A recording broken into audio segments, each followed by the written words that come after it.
Welcome back to the part 2 of Kim's Lost Words complete book.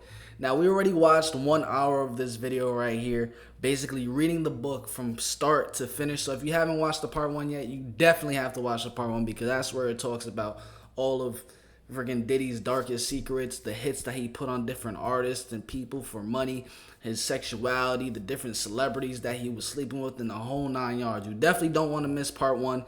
Now we're getting into the part where, his mom was basically threatening, Biggie's mom was threatening Diddy, that she basically knew that Diddy killed his son.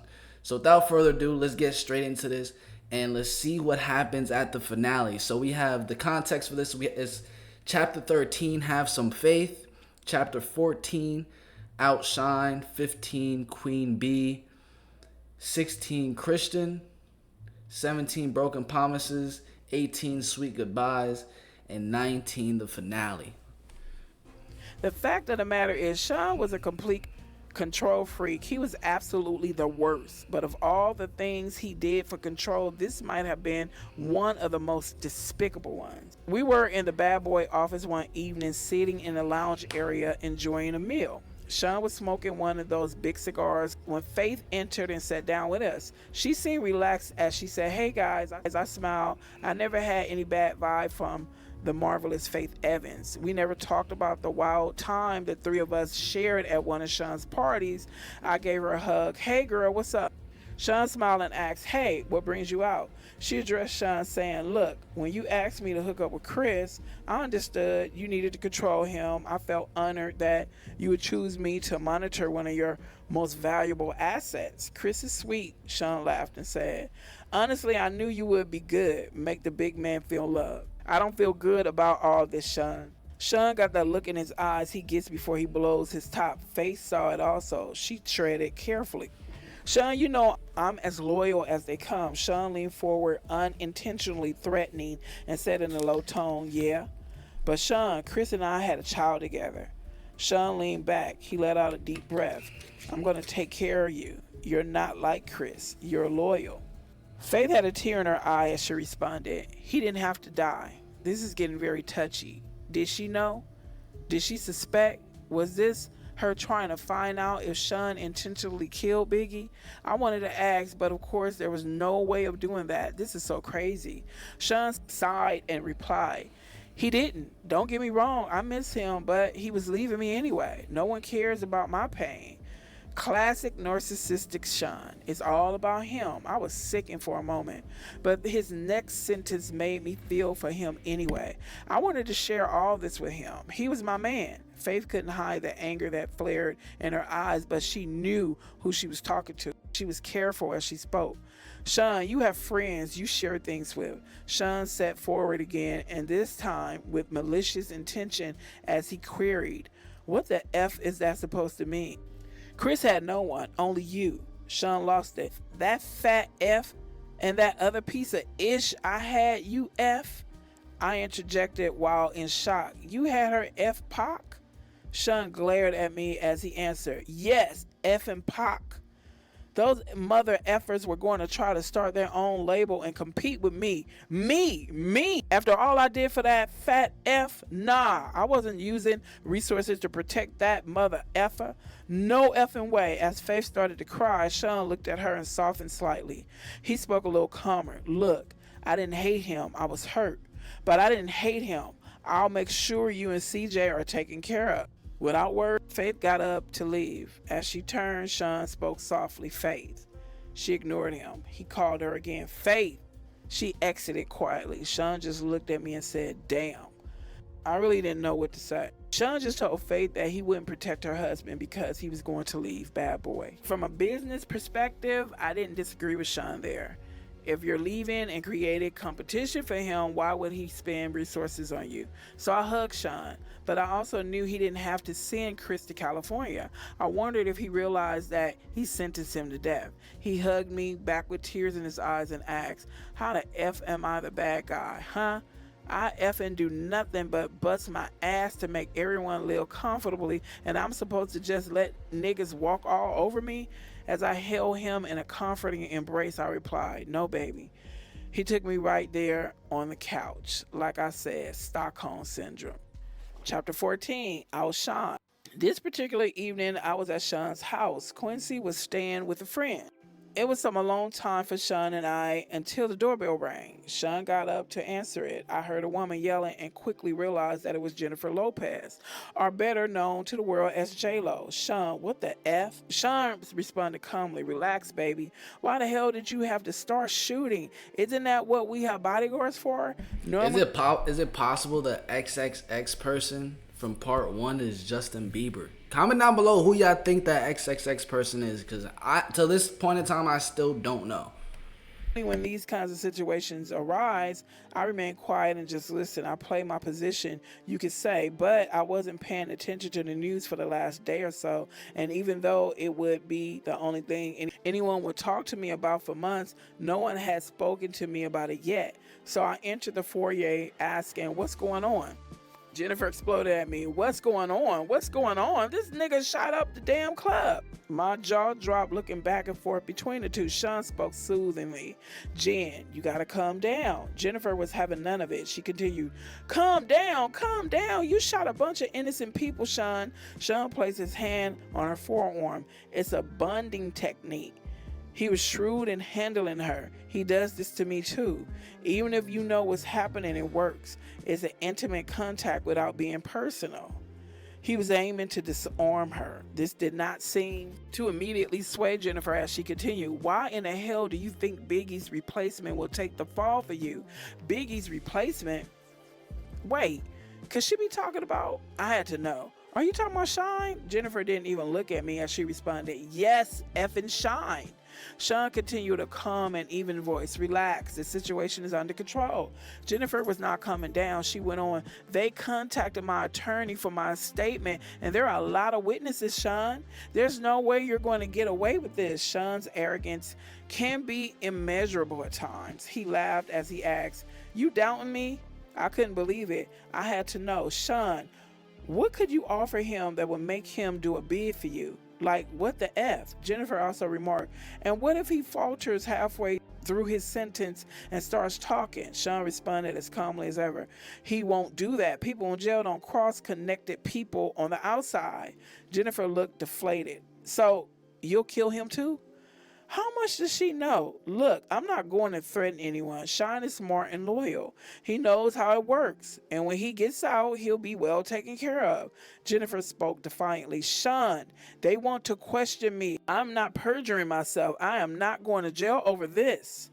Sean seemed so in control. I admired him for it at this point. But my spirit was broken. I felt bad for Jennifer. She catches one bad break after another. And this was a really bad break. Sean spoke with confidence. Relax. Come in and have a drink. Have your lawyers call me.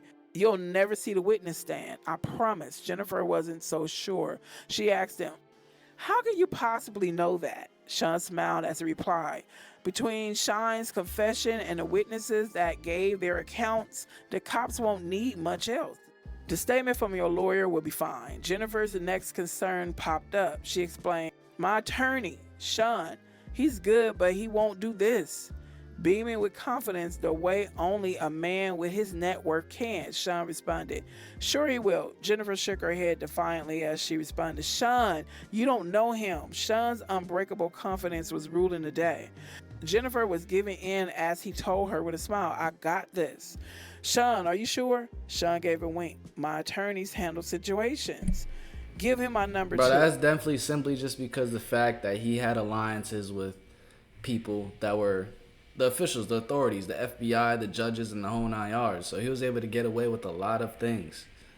Jennifer seemed leery as she asked, you're not going to threaten my attorney? Sean laughed as he replied, no, of course not. Money talks, baby.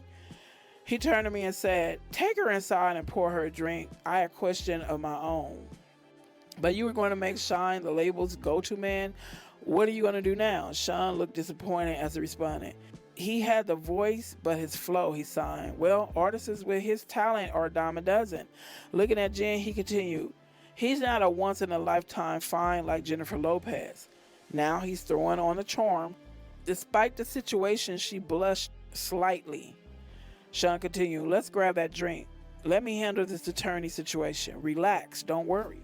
He left the foyer and went to have a seat in the living room. He tried to make a threesome happen that night. It didn't work out. Not that day. Chapter 15, Queen Bitch. Not Kimora that day. Simmons and I went out to have drinks. She was looking at me seductively and I was turned on. Oh my God. We were going to drink. She was looking at me seductive. Bitch. Kimora Simmons and I went out to have drinks. She was looking at me seductively and I was turned on. Oh my God. We were going to go back to my place afterwards, but suddenly after a sip of my drink, I felt like I had to vomit. I excused myself and barely made it to the ladies' room. When I came back, Kimora asked, "You feeling okay?" "I'm fine. I have been under the weather the last couple of days. I think I'll head home." She said, "Your breasts are looking kind of plump there, girl." Embarrassed, I whispered, "Not in public." She replied simply, "Are you pregnant?" I was taken completely aback. "Why the hell would you say that?" She let it sit there for a minute.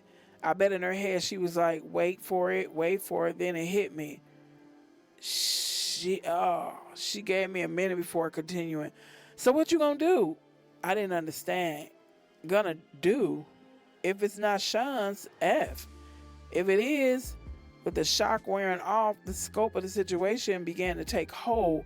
I responded, "I better get a test." She looked at me with pity. "Damn, girl, good luck. After what he did to Chris, I wouldn't want to be in your shoes." The desire that was in her eyes before I got sick was all but gone.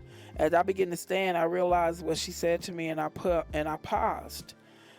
She looked at me flatly and said, "Ain't nobody stupid, girl." I didn't know what to say. The question still lingered in my mind despite everything I knew. Did Puffy intentionally kill Chris? She brought me back to the moment by saying, "Go." Not knowing what else to say, but knowing I had to deal with my situation right now, I replied, "I'll hit you up." She sighed and simply repeated, "Good luck." So, everybody knew that Diddy had something to do with taking Notorious out. Okay. You see the games, this world. Okay, let's go on. Chapter 16, Christian. The next day I was sitting on my couch deep in thought when my doorbell rang. I went to let Sean in.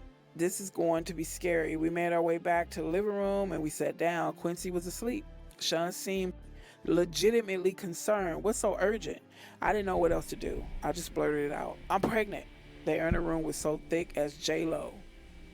He was quiet. What is he thinking? He asked the obvious question. "Are you sure?" I spoke rapidly. "I was on a pill. I'll get rid of it. I'm sorry. I just wanted you to know." "That's wonderful. This is great." I was so confused. "Huh? You're not mad?" He laughed. "Mad? No. Why would I be mad at this wonderful news? I'm going to be a dad with the woman I love bearing my child. What could possibly be better?" He jumped right on the phone and called one of his besties. I could hear Will Smith congratulating him. Sean said, "Yeah, definitely, hold on, Kim, baby." I was still in awe of the fact that he didn't get angry, and yes, I will admit, I was sure he was going to hit me, so it was with relief when I replied, "Yes." He told me excitedly, "We got to have a party." His excitement was contagious. I was getting really excited too. "Yes, a gender reveal." And he cut me off. "Yes, of course, we're doing all of that, but everyone is going to want to sleep with you right before you give birth." My heart sank in my chest. "Everybody is going to want to what?" Sean went on with that same excitement. "Well, not everybody, you know. Will, Jada, X. Sean, I'm having your baby." He verbally waved me off. These other celebrities were definitely paying him to sleep with the women that he was with, 100%. And that's probably why, like, he ended up getting caught up in these trafficking allegations, because that's probably what he was doing to his partners. He probably wasn't just having like his girlfriends sleep with these other celebrities for free. They were most likely probably paying him. Be fine. I couldn't help myself. I just started crying. Sean grew quiet on the phone, then spoke low. "I'll call you back." He hung up and took me by my hand. "Baby, I never asked anything from you." I tried to see him through the tears streaming down my face. I couldn't believe the words coming out of his mouth. I tried to speak. "Sean," he cut me off. "I provide everything anyone could ever want. Do you want for anything?" Sobbing, I replied, "No," but he continued. This is the kind of thing I have to do in order to continue giving you this comfortable lifestyle where you live on a lap of luxury and get to be on TV shows and in movies. I know you don't want this, but do you want all of this to go away? A whimper is all I could manage. No, he continued softly. Then we got to do this. I said, but Sean, I don't believe in all this spiritual crazy-ish. We got here because you're brilliant, not because of sex parties. Oh. He replied, do you trust me? I did. My soul was so broken. I did. Realize how she said all this crazy spiritual-ish. I responded, yes. He sighed as he said, then let's do what we need to do to keep what we have. As I nodded yes, he pulled me in to hug me. Thank you, baby. We are going to have a beautiful baby. He ordered me some food that night. I cried myself to sleep. I was going to be gang bang at 9 months pregnant. I want my child out of this life. My child's going to have a good biblical name, a heavy Christian name. They are not going to take his soul. Oh my Chapter 17, gosh. broken. I was thinking it was going to be more so during the beginning, but I forgot how ruthless these people are, bro. A whole entire train, like crazy game, 9 months pregnant, while Sean Combs is in the belly. And bro, that's just so unfortunate, bro, because he was all his children, the twins, Sean Combs, and the other ones too, were brought into this lifestyle. We're gonna continue with it, but that's just absolutely insane. And now he has to go to court and support his dad, knowing everything that he did. To take his soul. I was going to be gang bang at 9 months pregnant. Wow. I want my child out of this life. My child's going to have a good biblical name, a heavy Christian name. They are not going to take. Definitely sounds like a satanic ritual. Chapter 17, broken promises. I don't know how this managed to stay out of the media for so long, but Sean got to the point where he was incredibly abusive and only his inner circle knew about it. The artists were all too afraid of him to say anything. He had gained so much power, no one would say anything. Puff Daddy was a kingpin. This Monday morning, Quincy was in school and our son Christian was with the nanny, and I still had to make a living. I still loved the camera and had just been cast for a new movie. Sean was going over to celebrate with me, just the two of us. I was in the bathroom when he came in. We were supposed to go out for dinner, but he was in a foul mood. Sean yelled, "What the F?" I would have to walk on eggshells as I came out of the bathroom, but I found him holding flowers, so I smiled. "You brought me flowers," Sean yelled. "No." So who the F are they from? I was bewildered and told him honestly, I don't know. Probably just a fan. He threw the attached card at me. I picked it up to read it. Sean, he slapped me so hard I hit the ground. Sean yelled, "Who the F were you with the other night?" I looked down at the card that was lying on the ground next to me, and it read, "The other night was amazing. We must do it again." Ish, I tried to explain. Sean, he threw the flowers at me. "That's not how this works. You have my child. You don't touch anyone unless I allow it." I yelled back, "It was just coffee with the producer. It was nothing." He glared at me and asked, "Who the F is this producer?" I was trying desperately to calm him down as I responded, "From the movie, babe. Calm down." He picked up my coffee mug and slammed it against the wall. Coffee flew everywhere as he yelled, "Who the F this nigga think he is? Sean, he's just some producer. We talked about the role and me maybe starring in another movie that he wants to produce. I swear that's it, Sean." Sean exploded even more. "He wants to put the move on my effing family," at the top of his lungs. "My effing family?" He flipped the table over, breaking it. It was a heavy table, but Sean is stronger than he looks. I pleaded with him.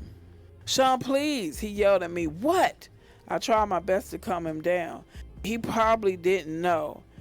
It didn't come up. "You're publicly dating someone else." So he screamed at me, and it somehow seemed even more intense. "So you didn't tell him back off?" Son, I didn't. And then out of nowhere, he hit me with a chair.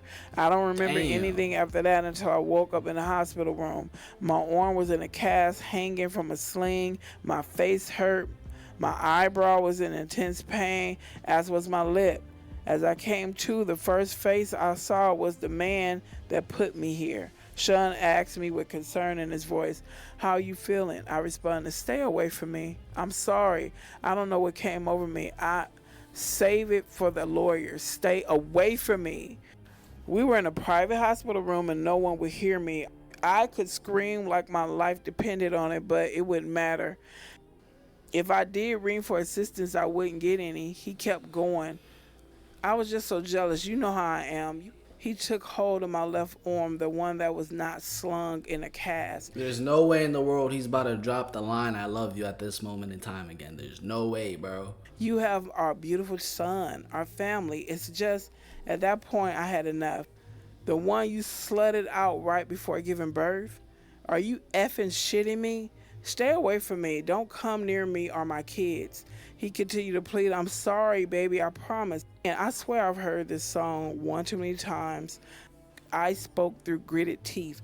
"If you come near me or my kids again, I'm calling the cops." A flash of anger returned. "You would use my kid to threaten me?" But then he caught himself. "I understand you're angry." I glared at him as I cut him off. "I'm serious, Sean." He spoke blandly with no energy. "And tell them what? That you had a car accident? They'll pity you. That you hit your head?" He was going to make me look crazy. They were going to believe him. He was a kingpin. "You're an effing bastard." Sean spent the next 6 months helping me heal and working his way back into my life and into my bed. I was so damn stupid, and of course I wasn't cast for either movie. From what I understand, the producer died of pneumonia. Here we go again. Damn, did he? Well, bro, what is that? Just in this one book, we already got 4 hits that Diddy done put on people. Look it. Not saying that's facts, but if we put our thinking cap on and come to our own independent thinking minds and the conclusion that we think, they always dying by some random disease, pneumonia, this and that and that. He killed the producer. Ooh. Sean kept his word for the most part until he didn't. I ended up pregnant again. He wanted energy from that too. That would be my last sex party. My body... Realize how they said energy, bruh. They're literally feeding the demons energy. These false gods, satanic demons, energy. They literally serve the devil and do rituals. This is why we need to pray and understand who the true almighty most high God is. So we can have that protection. Against all these voodoo, witchcraft, and curses, we need the protection from the true almighty God through Jesus Christ. It is what it is. This is the real battle that we live in. Be ravaged by so many people again, especially while I'm pregnant. Ooh. What if something happened to the twins? After that, I wanted out. But when I tried dating someone else, they would end up dead from pneumonia. What the I knew Sean was behind it. This was not a coincidence. He gets jealous of a guy and they die of pneumonia. Wow. I could be next if... Oh my... So, didn't she have some kind of pneumonia? Oh.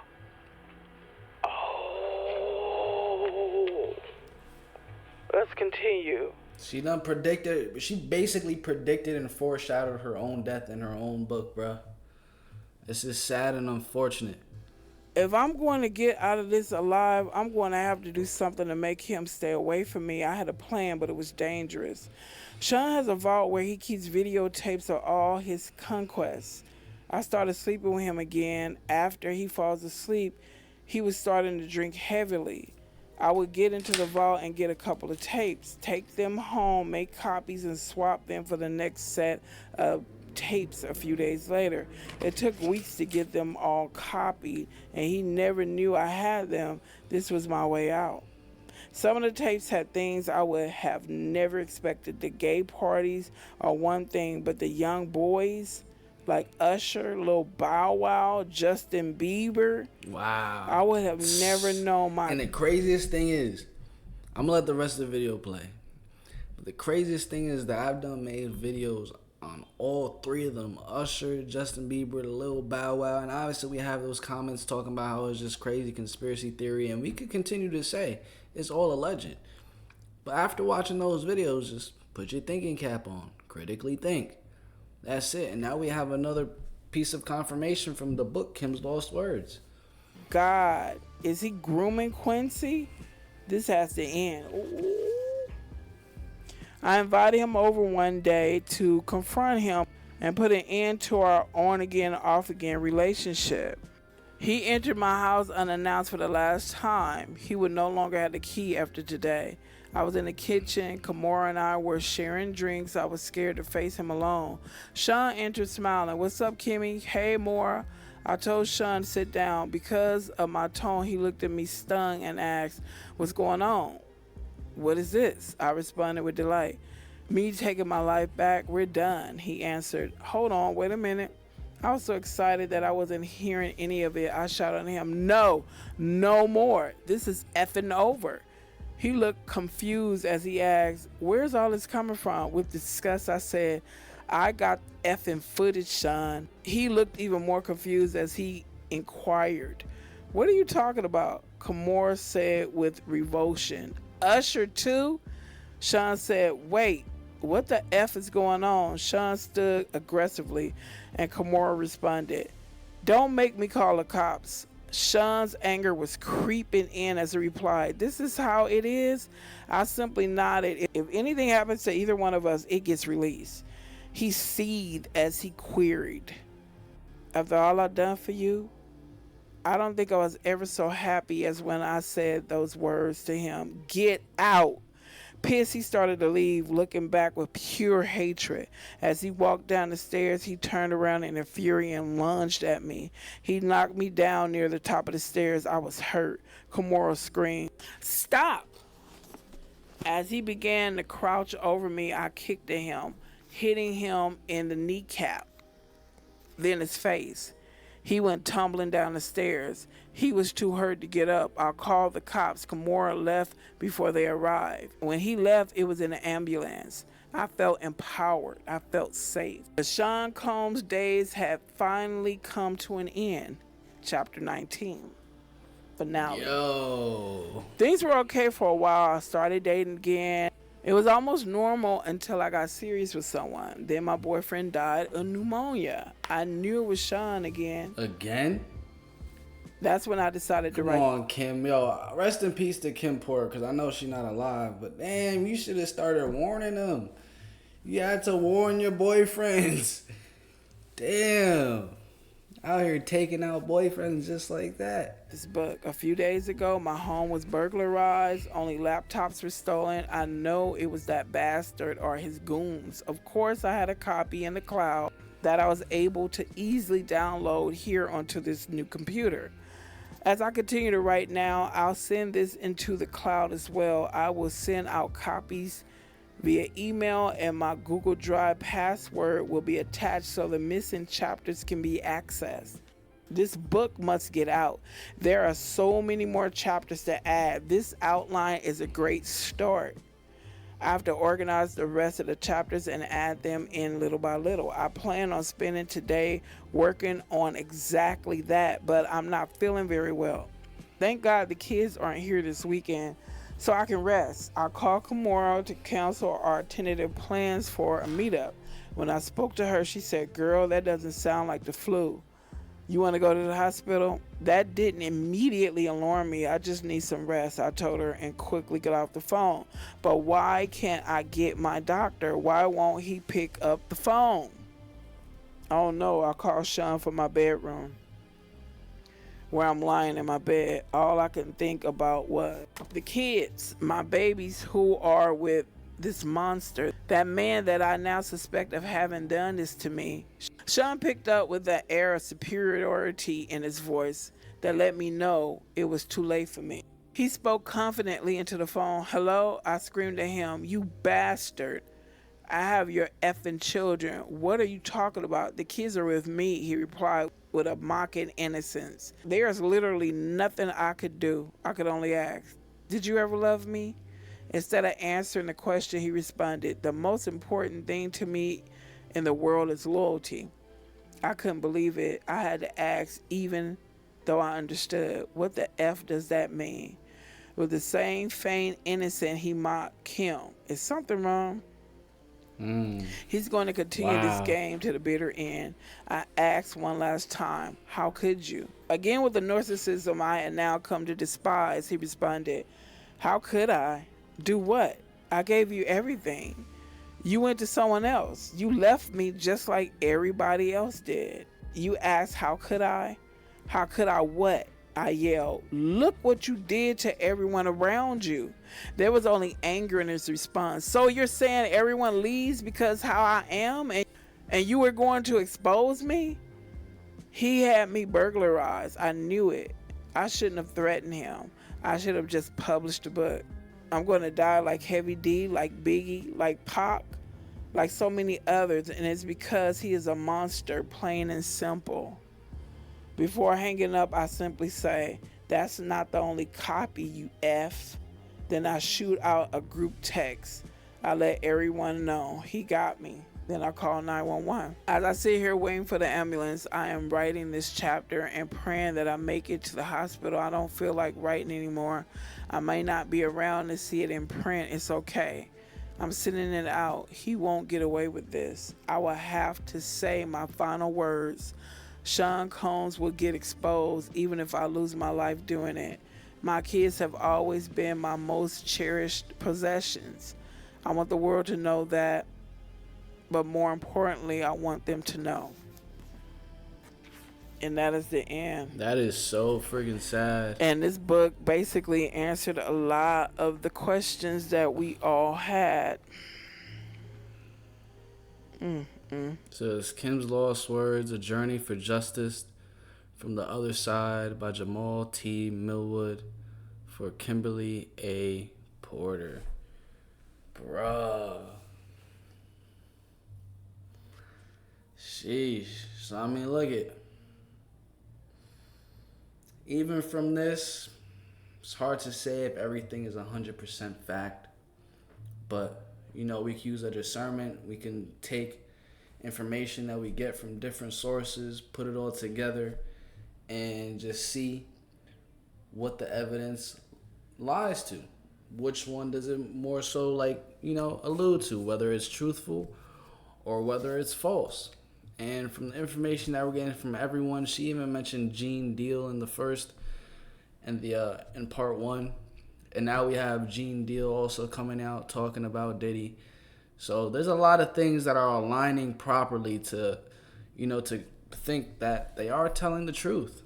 It is absolutely insane. I mean, this book right here definitely reveals a lot, just to show how far a demonic and evil person will go for whatever their true desire is. Now, in this case for Diddy, his desire was the fame and the money. But there are other demonic people that they have a different desire. And they just do demonic things and satanic rituals to pursue that specific desire that they have. Now, we have to understand the fact that these people that serve the devil, their desires are demonic at the end of the day. Everything that was feeding this entire journey of Diddy was his greed. And that's definitely a huge sin. It says in the Bible, it says in Proverbs, there's like 7 or 6 things that the Lord specifically hates. It's people, a lying tongue, people who devise wicked schemes, people who are quick to shed innocent blood, individuals that have haughty eyes, meaning that individuals that look at other individuals, other human beings, and just feel superior, feel as if they're just better. God does not like that. All those things literally come from the devil. But Diddy is now in jail. Now we just have to continue to wait and see what other evidence pops up on the internet and any other testimonies, any other witnesses that come out and speak out against Diddy, and see who else ends up going down with him. Because as we heard from this book right here, there are a lot of other celebrities that have been involved and knew what Diddy was doing. Same thing with Will Smith, Jada Pinkett. Jaguar Wright has come out and spoke about this multiple times. I've made a lot of videos talking about it. You guys can check out the entire channel, share the video, do the whole 9 yards. Smash the like button, comment down below any thoughts, opinions, any conclusions that you've come to, because I enjoy reading on comments. Y'all already know this. That's what I like to do. Smash the like button, turn on post notifications, and subscribe. Especially since you watched this point of the video. I'm going to catch you guys in the next one. Peace.